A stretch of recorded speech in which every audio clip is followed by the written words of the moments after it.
नमस्कार दोस्तों, मैं राकेश मेहरा जी के क्लासेस के यूट्यूब चैनल पर आप सभी का हार्दिक स्वागत करता हूं। आज इस सीरीज में मैं नेबरिंग कंट्री के तहत भूटान देश पर चर्चा करने जा रहा हूं। नेबरिंग कंट्री जो सीरीज है ये आपके एग्ज़ाम की दृष्टि से काफ़ी महत्वपूर्ण है।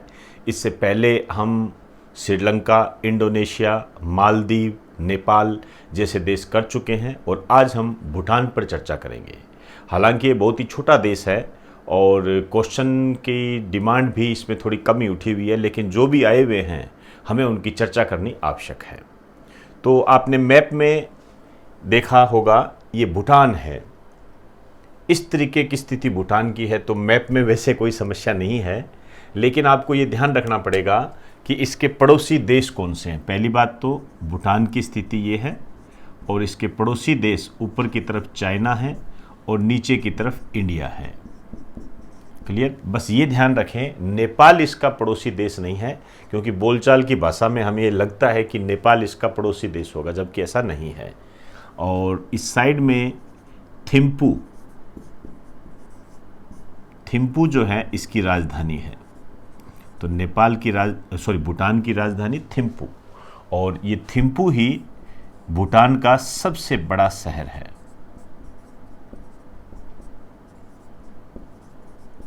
क्लियर? अब हेडिंग डाल दीजिए भूटान। एक तो इसका जो निक नेम है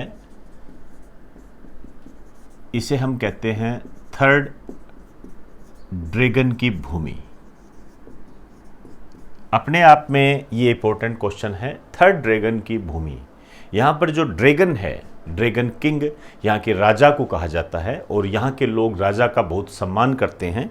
और जब इतिहास हम भूटान का देखते हैं तो हमें पता चलता है कि यहाँ जो भी वंश आया है उस वंश ने भूटान के लोगों के विकास के लिए बहुत काम किए हैं। और राजतंत्र होने के बावजूद भी राजतंत्र की इच्छा से ही यहाँ के संविधान का निर्माण हुआ है। तो राजा है लेकिन जनता से कह रहा है कि आप शासन कीजिए। तो इसका राजतंत्र एक विश्व के सबसे लोकप्रिय राजतंत्रों में से माना जाता है। एक दूसरा, यदि हम इसके निकनेम की बात होगी थर्ड ड्रैगन की भूमि, और इसका जो स्थानीय नाम है, लोकल नाम जो है, इस टाइप के क्वेश्चन बन जाते हैं। डुग्यूल इसका स्थानीय नाम है। अब देखिए, हालांकि हम जो नेबरिंग कंट्री में भौगोलिक स्थिति, आर्थिक स्थिति, सामाजिक स्थिति सब पढ़ते जा रहे हैं, इसमें इतना ज़्यादा हाईलाइट रखने की कोई ज़रूरत नहीं है, लेकिन कुछ कुछ पॉइंट्स है उसको हमने गौर करना है। जैसे हम सबसे पहले इसकी भौगोलिक स्थिति की बात करें तो ये तो हमारे पास क्लियर होगी कि ये भूटान है, इसके पड़ोसी देश चाइना और इंडिया। भौगोलिक स्थिति में लिखिए, भूटान का धरातल विश्व के सबसे उबड़ खाबड़ धरातलों में से एक है। मतलब इसकी जो भूमि है उबड़ खुबड़ टाइप की। उबड़ खाबड़ का मतलब ये होता है कभी नीचे की भूमि आती है, कभी ऊंचाई वाली भूमि आती है। आप ये कह सकते हो कि यहाँ पर निचला स्तर भी ज़्यादा है और ऊपरी स्तर भी ज़्यादा है, या पर्वतीय घाटियाँ वगैरह इसके अंदर पाई जाती है। पर्वत भी पाए जाते हैं, घाटियाँ भी पाई जाती है। इसका जो एरिया है 47,000 वर्ग किलोमीटर है, कोई खास बात नहीं है। और इसकी जो जनसंख्या है ये है लगभग 6.75 लाख, इसके आसपास है, कोई बड़ी बात नहीं है। और 7 लाख के आसपास आप मान सकते हो। और भूटान के जो निवासी है इन्हें डुगपा कहा जाता है। ये अपने आप में एक महत्वपूर्ण क्वेश्चन है। और इसका जो भूटान का जो स्थानीय नाम है डुग्यूल है। ये क्लियर?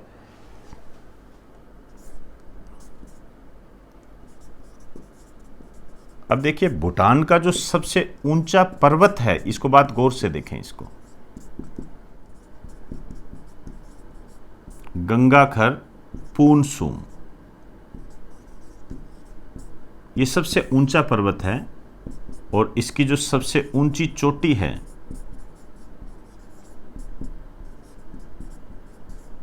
ये है कूला कांगरी। अब यहां पर आप थोड़ा सा ध्यान दें, गड़बड़ी मत कर देना। कई बार क्या होता है, आपसे पूछ लेता है कि भूटान की सबसे ऊंची चोटी कौन सी है, तो कूला कांगरी ऑप्शन में नहीं देता है, गंगाखर दे देता है। तो ये आपको ध्यान रखना पड़ेगा। जैसे हम कहें सबसे ऊंचा पर्वत हिमालय पर्वत, तो कई बार सबसे ये भी कहते हैं हिमालय चोटी, ये भी बोल देते हैं, लेकिन वास्तव में तो सबसे ऊंची चोटी माउंट एवरेस्ट है ना, चोटी का नाम तो माउंट एवरेस्ट है। तो ये जिस तरीके से एग्जामिनर क्वेश्चन पूछे उसी तरीके से हमें इसका जवाब देना होगा। क्लियर? तो एक बार आप इसका स्क्रीनशॉट ले लीजिए।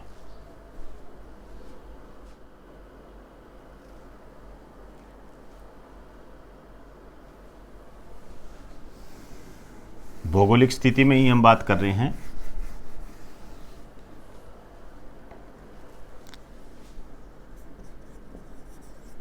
भूटान की सबसे लंबी व सबसे बड़ी नदी, लंबी भी यही है और बड़ी भी यही है, ये है ड्रेगमे नदी। और जो ड्रेगमे नदी है इसका एक अन्य नाम और भी है, इसे कहा जाता है मानस नदी। अब हम बात करेंगे भूटान के नेशनल पार्क। आपने सिर्फ नाम याद रखने हैं। कुछ प्रमुख नेशनल पार्क है, जैसे जिग्मे खेसर वांगचुंग नेशनल पार्क, मानस नेशनल पार्क। अब ये मानस नेशनल पार्क अपने इंडिया में भी है, ये यहां भी है, दोनों अलग अलग चीजें हैं। जिग्मे दोरजी नेशनल पार्क, आप चाहो तो इसका पूरा नाम लिख सकते हो मानस नेशनल पार्क का, रॉयल मानस नेशनल पार्क कह सकते हैं इसको। क्लियर?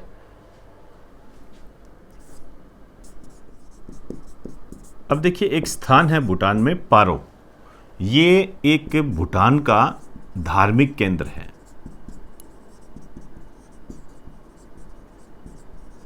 धार्मिक केंद्र है। एक चीज और है, यहां पर भूटान का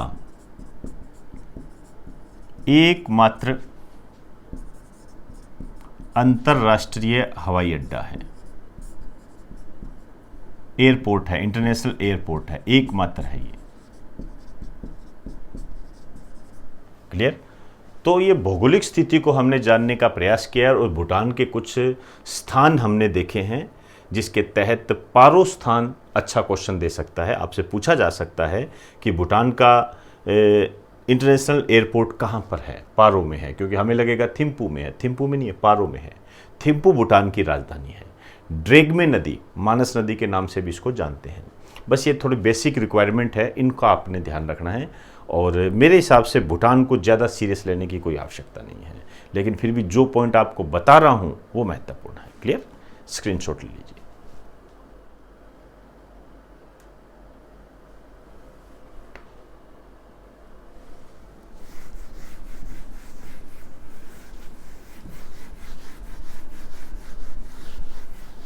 अब मैं बात करने जा रहा हूं भूटान की राजनीतिक स्थिति।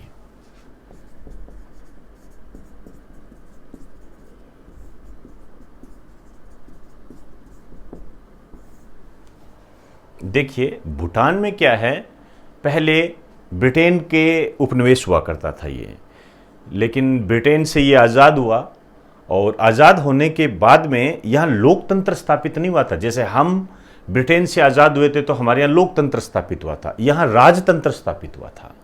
तो आपको इसको ज़्यादा गंभीरता से लेने की कोई आवश्यकता नहीं है। बस आप इतना ध्यान रख लीजिए, यहाँ पर आपको एक पॉइंट याद रखना है, भूटान का स्वतंत्रता दिवस 8 अगस्त, बस इतना ध्यान रखना है। दोस्तों जानबूझकर आपको मैं ये इसको डीपली करने की आवश्यकता नहीं है। आवश्यकता होती तो आप देख लीजिए, अपने मालदीव, नेपाल सब किए हैं, तो ये ज़रूरी नहीं है। तो आप नॉर्मल पॉइंट टू पॉइंट ध्यान रखेंगे। क्लियर। अब यहां पर राजतंत्र भी है और लोकतंत्र भी है। क्लियर। राजतंत्र है और लोकतंत्र है। एक बात ध्यान रखना, यहां पर पहले, या आप क्या कहते हो, पहला लोकतांत्रिक चुनाव, ये इंपॉर्टेंट चीजें होती हैं। ये आया भी हुआ है। पहला लोकतांत्रिक चुनाव 2008 में हुआ था, ध्यान रखना। नेपाल में पहला लोकतांत्रिक चुनाव 2008 में हुआ था। और यहां पर एक बात और गौर करें, लोकतंत्र स्थापित हो गया है लेकिन राजतंत्र समाप्त नहीं हुआ है। राजा आज भी है यहां पर। क्लियर। और यदि हम लोकतंत्र की बात करें तो चुने जाते हैं, प्रधानमंत्री चुने जाते हैं। तो यहां जो होता है पीएम होता है, प्रधानमंत्री, राष्ट्रपति नहीं होता है। यहां दो बातें करनी है अपनों ने।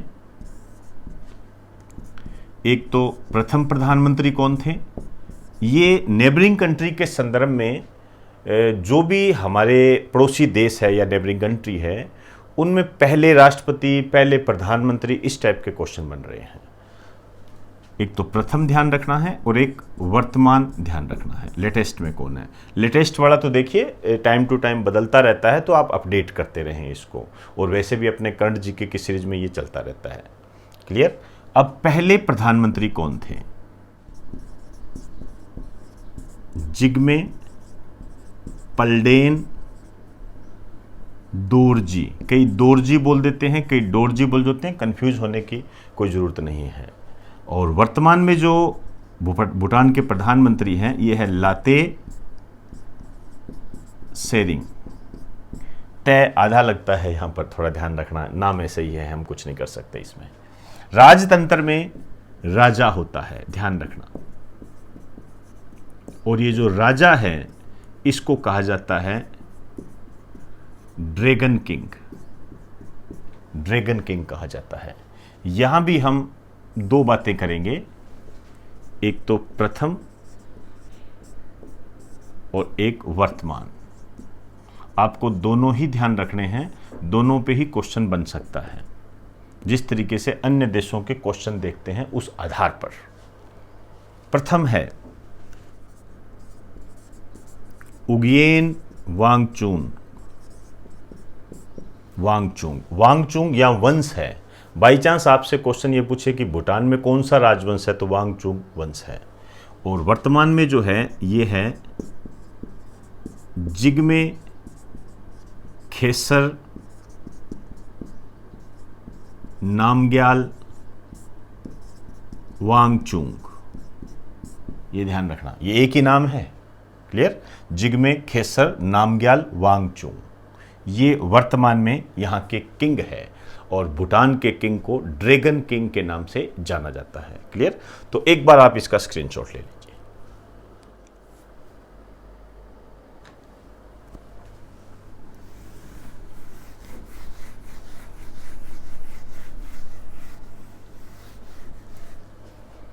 अब देखिए भूटान की संसद,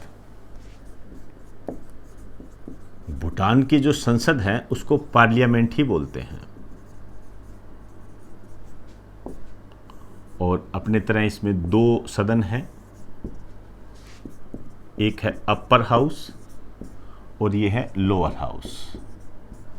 अपर हाउस जो होता है उसको हम कहते हैं नेशनल काउंसिल,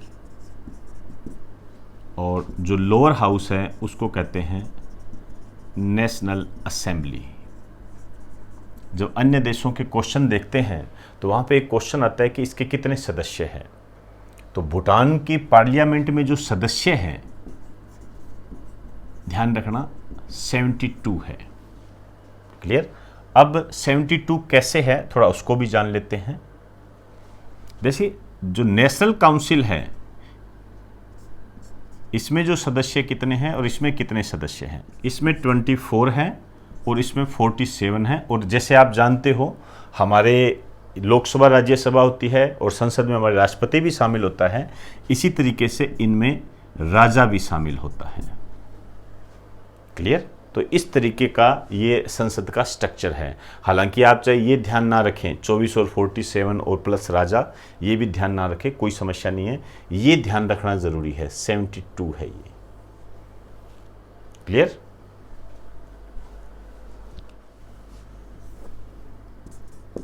नेपाल में जो जिले हैं वो 20 है। हालांकि नेपाल को जिलों में ही बांटा गया है, लेकिन कुछ प्रांतों के बारे में भी चर्चा देखने को मिलती है। लेकिन आप जिले ध्यान रखें, यदि बाई चांस आपसे प्रांत पूछता है तो प्रांत इसके 9 है। ज़्यादा इंपॉर्टेंट ये है कि भूटान में जिले कितने हैं, पर्टिकुलरली जिलों में बांटा गया है। लेकिन वही होता है ना, जैसे हम राजस्थान की बात करें, राजस्थान में जिले हैं 33 जिले हैं, और 33 जिले हैं तो उनको संभागों में बांटा गया है उस तरीके से। हालांकि इनकी चर्चा कम ही होती है। भूटान में 20 जिले हैं, आप ये ध्यान रखें। अब देखिए, राजनीतिक स्थिति में इतना सफिशिएंट है, स्क्रीनशॉट ले लीजिए।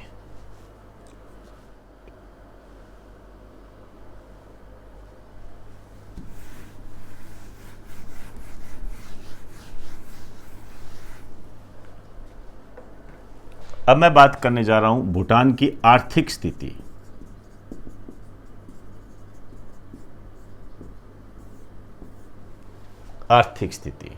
आर्थिक स्थिति में इसकी जो मुद्रा है ये है डुलत्रुम, और ये जो भारतीय रुपए के बराबर है।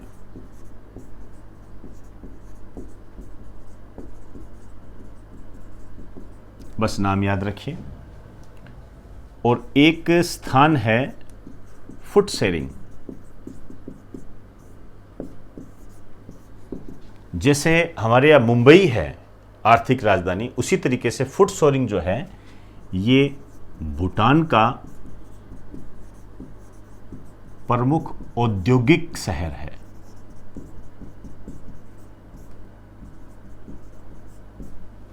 क्लियर? अब देखिए, यहां पर जो वन है, पेड़ पौधे हैं, उनकी अधिकता है, जो कि भूटान को इकोनॉमिक दृष्टि से और पर्यावरण की दृष्टि से सुरक्षित बनाते हैं। जैसे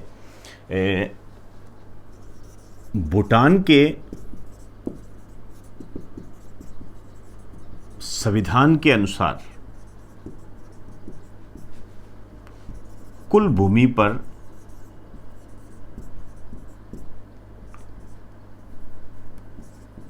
60% वन होने चाहिए। जैसे हमारी राष्ट्रीय वन नीति क्या कहती है, 33% वन होने चाहिए। क्लियर? और भूटान क्या कहता है, 60% वन होने चाहिए। और एक मजेदार बात बताऊं आपको, संविधान तो कहता है 60% वन होने चाहिए, लेकिन भूटान की कुल भूमि पर 70% वन है। अब आप देखिए, 70% वन है, 70% वन है, तो यह विश्व का एकमात्र कार्बन नेगेटिव देश है। बहुत महत्वपूर्ण बात है ये, ऐसे बनेंगे क्वेश्चन। विश्व का एकमात्र कार्बन नेगेटिव देश। अब ध्यान रखें, कार्बन नेगेटिव देश है। ऐसा नहीं है कि कार्बन का उत्सर्जन नहीं होता है, कार्बन का उत्सर्जन तो होता है, हर देश में होता है भाई, ऐसा कोई देश ही नहीं है जहां लकड़ी ना जले।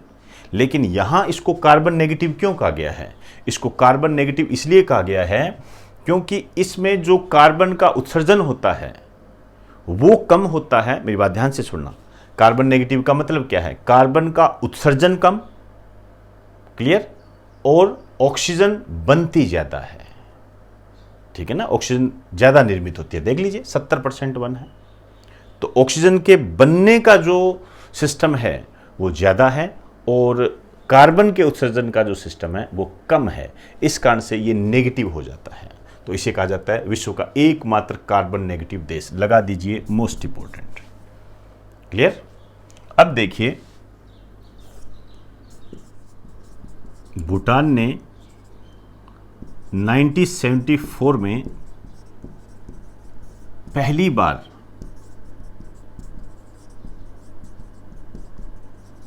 अंतर्राष्ट्रीय पर्यटकों को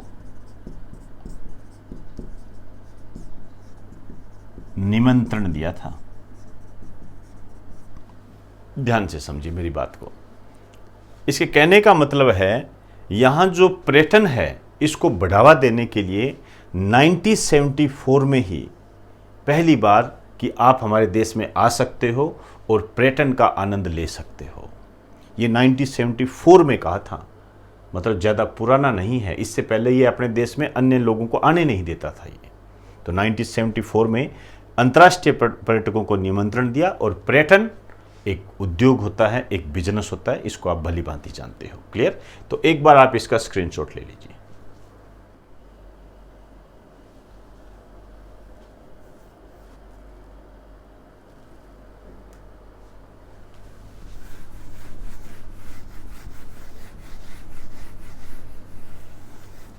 अब हेडिंग डाल दीजिए भूटान की कला व संस्कृति, आर्ट एंड कल्चर। इसको लगा दीजिए मोस्ट इंपोर्टेंट। सबसे पहले हम बात करेंगे भूटान का प्रमुख उत्सव पुनखाटेसु। ये नाम याद रखना है आपने, पुनखाटेसु। ये जो पुनखाटेसु एक उत्सव है, इसमें जो भूटान के जो लोग हैं ये विभिन्न प्रकार के जीव जंतुओं के मुखौटे लगाकर डांस करते हैं। एक लाइन लिख दीजिए। इसमें लोग विभिन्न प्रकार के जीव जंतुओं के मुखौटे लगाकर डांस करते हैं। क्लियर। तो ये उत्सव की दृष्टि से इंपॉर्टेंट है। अब मैं बात करने जा रहा हूं नेशनल सिंबल।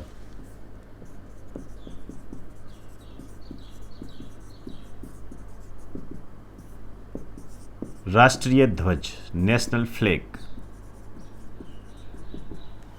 यदि हम राष्ट्रीय ध्वज की बात करें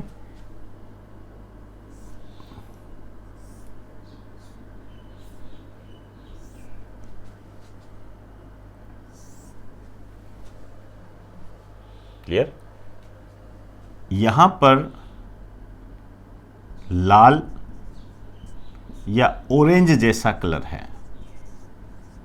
क्लियर। यहां पर पीला कलर है। क्लियर। और यहां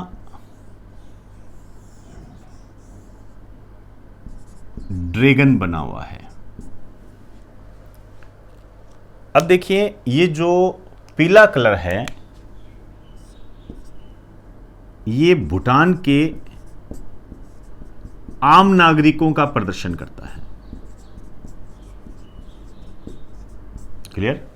और जो लाल कलर है या ऑरेंज कह सकते हो इसको, ये जो है भूटान के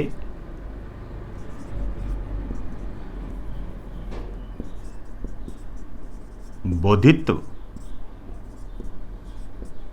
का प्रदर्शन करता है। जो साधु संत होते हैं उनका, बेसिकली ऑरेंज ज्यादा सही रहेगा, ध्यान रखें। साधु संतों का प्रदर्शन। क्लियर। और ये जो ड्रैगन है ये राजा का प्रतीक है। तो यहां पर यह बात कही जाती है कि ये जो ड्रैगन है ये आम नागरिकों और ये जो बौद्धित्व है, जो बुद्ध धर्म से संबंधित है, उनके बीच में बैलेंस बनाकर रखता है, संतुलन बना के रखता है। तो ये झंडे में ये बात कही गई है कि यहां पर जो भूटान है धर्म के प्रति कितना सजग है। क्लियर। नेक्स्ट, राष्ट्रीय खेल तीरंदाजी है।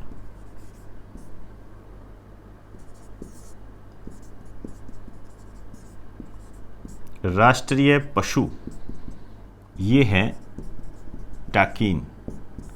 ये टाकीन एक तरीके का जैसे हिरण होता है या बकरी जैसा होता है। एक लाइन लिख दीजिए टाकीन के नीचे, यह हिरण व बकरी की तरह दिखाई देता है। हिरण व बकरी की तरह दिखाई देता है। राष्ट्रीय पक्षी काला कौवा आ चुका है, ये ध्यान रखना। कौवा इसका राष्ट्रीय पक्षी है, आ चुका है ये। क्लियर? तो एक बार आप इसका स्क्रीनशॉट ले लीजिए।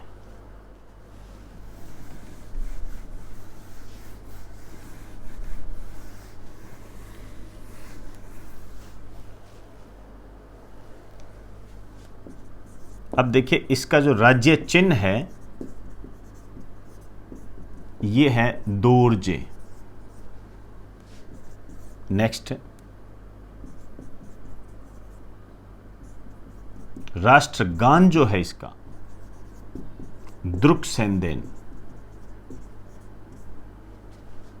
आप कह सकते हो द थंडर ड्रैगन किंग।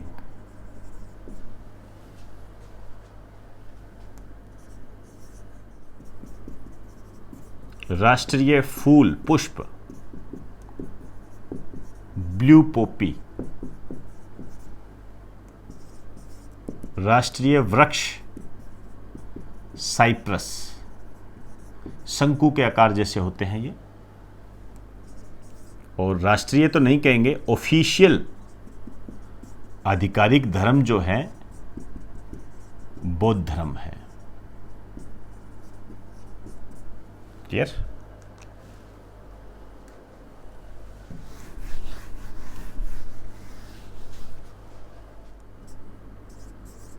राष्ट्रीय भाषा ये है डिज़ोनखा। डिज़ोनखा नाम ऐसे ही है भाई इसके। अब मैं बात करने जा रहा हूं भूटान के कुछ विशेष तथ्यों पर, जिसमें सबसे पहला पॉइंट लिखिए,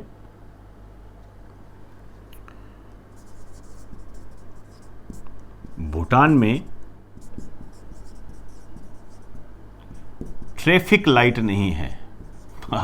मजेदार बात है ना, ट्रैफिक लाइट नहीं है, जो जैसे जाना चाहे वैसे जा सकता है। नहीं, ऐसा नहीं है, वहाँ के लोग समझदार हैं। तो भूटान में ट्रैफिक लाइट नहीं है, थोड़ा ध्यान रखें। नेक्स्ट पॉइंट है इसका, भूटान एकमात्र देश है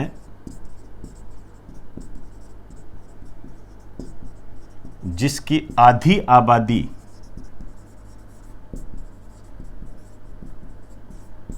सत्रह वर्ष से कम है। अब आप देख लीजिए यहां पर यंग जनरेशन ज्यादा है। क्लियर? एक बार आप इसका स्क्रीनशॉट ले लीजिए।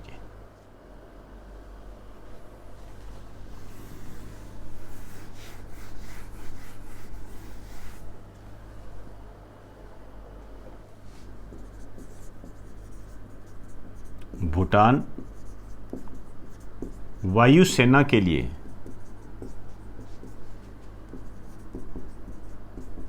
भारत पर निर्भर है।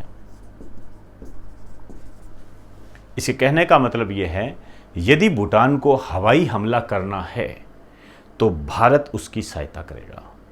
इस स्थिति में आप देखिए, डोकलाम पर आप देख भी चुके हो इस तरह की घटना। कहने का मतलब यह है कि भूटान और भारत के बीच में एक समझौता हुआ है कि कल को यदि हमने वायुसेना की आवश्यकता हुई तो आप हमारी हेल्प करोगे। एक समझौते के तहत भूटान इसका पे करता है। ध्यान रखिए, आप ये कह सकते हो कि भारतीय वायुसेना को भूटान ने किराए पर ले रखा है आवश्यकता पड़ने पर। क्लियर? चौथा पॉइंट लिखिए, भूटान में प्लास्टिक थैलियों पर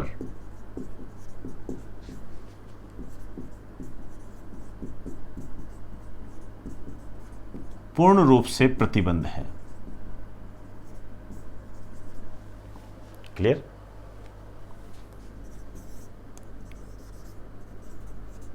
भूटान हैप्पीनेस इंडेक्स जारी करता है। ये क्वेश्चन आ भी चुका है। हैप्पीनेस इंडेक्स जारी करता है, इसी ने आप कह सकते हो इस इंडेक्स का ओरिजिन जो है भूटान ने ही किया है। मतलब कौन सा देश कितना खुशहाल है इस दृष्टि से बताते हैं। तो एक लाइन लिख दीजिए, भूटान विश्व के सबसे खुशहाल देशों में से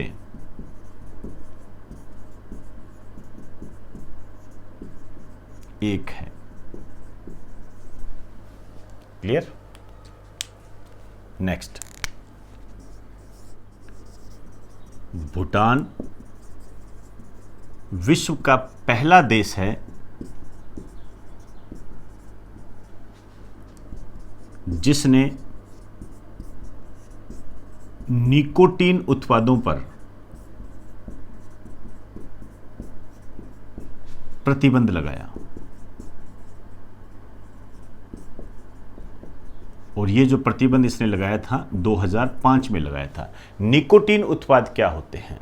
निकोटीन उत्पाद का मतलब, निकोटीन एक नशीला पदार्थ होता है, जैसे सिगरेट में निकोटीन पदार्थ हो गया। तो वो जो निकोटीन पदार्थ है जहाँ पर ये इस्तेमाल होता है, उन सभी पदार्थों पर पूर्ण रूप से इसने प्रतिबंध लगा दिया था 2005 में। और हमारे देश में इस प्रकार की झलकियाँ अब देखने को मिल रही है, वो भी थोड़ी बहुत है।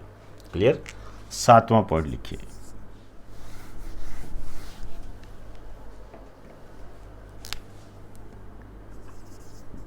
भूटान की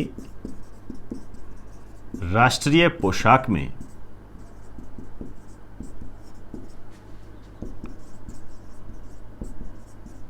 विश्व की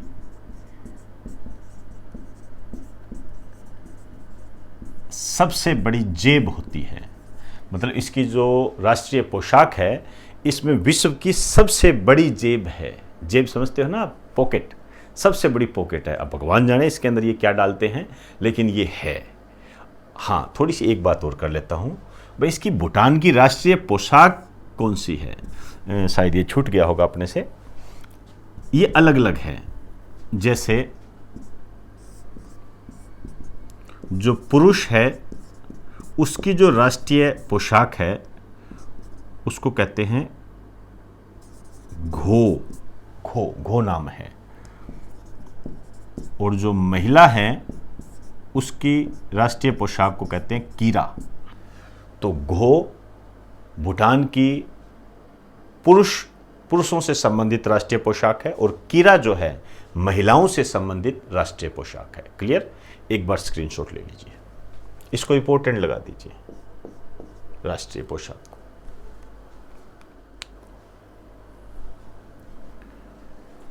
तो दोस्तों, आज हमने नेबरिंग कंट्री सीरीज के तहत एक छोटे से देश भूटान को जानने का प्रयास किया। इसमें मैंने जो बातें आपको बताई है केवल उन्हीं को ही ध्यान में रखें। इस पर ज़्यादा सीरियस होने की कोई आवश्यकता नहीं है। जितने मैंने आपके क्वेश्चन देखे हैं, अन्य देशों की बजाय इसमें थोड़े कम क्वेश्चन है, तो इसको आप थोड़ा लाइट वे में ले सकते हो। लेकिन ऐसा नहीं है कि छोड़ दें, ऐसा नहीं है बिल्कुल। जैसे अभी एसएससी के एग्ज़ाम हुए थे, उसमें आपके क्वेश्चनों में प्रधानमंत्री पूछा गया था कि भूटान के प्रधानमंत्री कौन है, तो ये बन सकते हैं। लेकिन जो पॉइंट आपको टिक कराए हैं उन पर ध्यान दें। जैसे राष्ट्रीय पोशाक हो गई, या अन्य इसका राष्ट्रीय खेल हो, कला और संस्कृति में तो कोई किंतु परंतु ही नहीं है, वो तो हमेशा याद रखनी है, उसमें तो कोई दिक्कत ही नहीं है। थोड़ी सी राजनीतिक स्थिति में, जैसे संसद के सदस्य हो गए, प्रधानमंत्री है, राजा कौन है, संसद को क्या कहते हैं, और निकनेम क्या है, स्थानीय नाम भी पूछ लेते हैं। जैसे एक क्वेश्चन आया था, सियाल किस देश का स्थानीय नाम है, तो ये थोड़े से आपने ध्यान रखने हैं। तो दोस्तों, इन्हीं शब्दों के साथ अब आप मुझे इजाज़त दीजिए। नमस्कार।